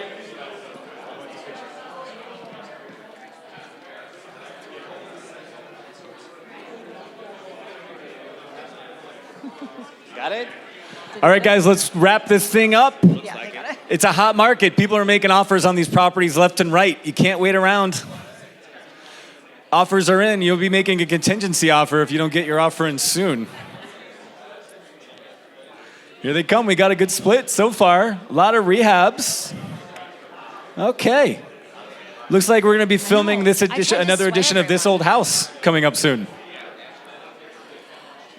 All right, any more offers coming in on these properties? Or should we call it? Here we go. Okay, guys, let's bring this home. All right, let's hear why they're going to buy the property. Should we try the whisper thing? We need to try the whisper thing. Okay, here we go, guys. Ready? Up. Yeah.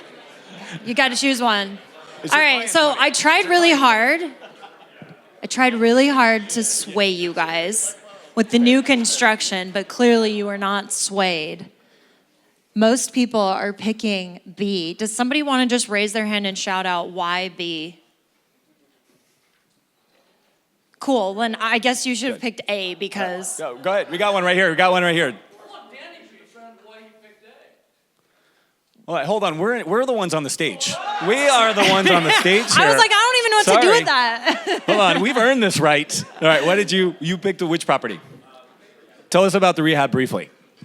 The reason we picked the rehab is because if you're working with most investors, they just absolutely love the idea of the sweat equity. So having that and yeah, the new one might be nice and might appreciate it a little bit more, but that sweat equity, they salivate over it. All right, let's give them a round of applause. Who got the new construction? You did new construction, Danny. Tell us what you did quickly. For us, and I guess me, I wanted to end up with a 3-bedroom, 3-bath that's 1,050 square foot bigger. I like the ease of renting out a new construction on a consistent basis, and it looks like it was built on an Indian burial ground, the rehab. Which is all the rage these days. I don't know if you know that. Thanks, guys. All right, a quick question. Did anybody do the calculation? Which property has a better cash-on-cash return? Quickly, I don't need I need an essay. A? It's the new construction. Cash on cash. The money the new that construction, the total cash down on cash. payment and the value after you finish renovating, more cash on cash from the new property. This is true. When I do it, Danny, if there was anything about this game that wasn't realistic, it was that the renovation was going to stay on track.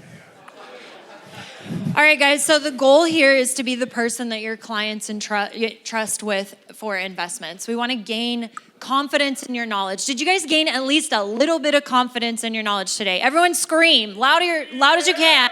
Woo! Was that fun? Did you guys enjoy that? Okay. Yeah. Go back and play that with your office. I really appreciate you guys playing along with me. Hopefully you guys had a little bit of fun. But I have a feeling you're all going to go back and you're going to be like, this is great, but how do I implement this regularly in my business? So We actually at Rentscale teach all of our business development managers and owners who are running this a meeting schedule, and we put this in your business as a system so that it is repeatable over and over and over again. Here's what we recommend: a 90-day check-in, a 180-day outlook review meeting where we look at the property and we look forward, and a strategic review meeting annually. Now, the intervals for that are properly spaced, and you can get this meeting schedule if you guys want to take advantage of something we are going to offer just the Key Renter Group today. Jeremy, you want to tell them about this? Now, guys, we don't typically sell anything from the stage, but when I show you what we're going to give you, you're not going to call it selling. In fact, Jen told me I'm giving it away. So we know how hard it is to adopt this throughout your entire office. So we're going to do something where we're basically charging about half of what we typically do to create a growing wealth through rentals for property managers boot camp just for key renters. We'll all go through it together. You're able to invite everybody from your office, and we will show you how to implement that rhythm that Jen just showed you. We will teach everybody the language of real estate investing. We will teach you how to use Blanket, and we will actually analyze several more properties and help you guys really overcome this barricade. So what we're gonna do is we're doing 3 payments of $2K. So it's a $6,000 package, and it's only available until Friday. You can't sleep on this over the weekend because we wanna know how many people are doing this when we kick it off. Like I said, this is about half of what we charge. Jen was not happy about this. But what I'd also like to do, because I really want Key Renter to be the pioneers here, if a dozen offices sign up, we'll waive the last payment. So it'll just be 2 payments of $2K. So we'll drop the price just to $4K if 12 of you guys can convince each other to sign up. And we'll throw in Blanket for free for a year for the property analyzer. Really? Yeah. But only if we get all 12, right? Yeah. Yeah. Okay. We'll throw it in. Is anybody interested? Just show the room. Does anybody think they might do this for your office? Nobody? Really? Nobody's gonna do this for your office? Yeah, you have tomorrow. Come up and talk to us about it. We'll show you what it is. We really want you guys to do this so that, because we know you're gonna learn more when all of you guys are speaking this language and everybody in your office is speaking this language as well. So we're gonna leave the QR code up, and we would like to take any questions from you guys about the Blanket tool, about Analyze This Property, and about how you can implement this in your office. Not all at once. Yeah. Any questions? Any feedback or takeaway on the process? Yeah. It was excellent? Yeah. That program's going to go about 6 weeks. Yeah, about 6 weeks. What's that? Weekly, yeah. With some recorded trainings too. Yeah, she asked how long that program was. It's going to be about 6 weeks with some recorded trainings in the meantime. So if you guys want details on the program, what you're gonna get is all on the very back packet of your packet, and the QR code is there as well, so you can take that home. I think the biggest thing is you can have your PMs trained, your BDMs trained, owners trained, and you guys, you get a playbook. So we're gonna teach you how to say this, key language, scripts, emails, it all is included. We're also going to give you an onboarding pipeline so that you guys have, when you convert new owners, I talked about the 3 R's, retain. So there's an onboarding pipeline in this, and that onboarding pipeline is gonna lean them into that schedule that we talked about. So everything you need to know is on the back here. But I wanna thank you guys so much for your time and for participating. It's the end of the day. You guys are such a killer group. So thank you all. I hope you learned something, and I hope you guys enjoyed it. Thank you, guys.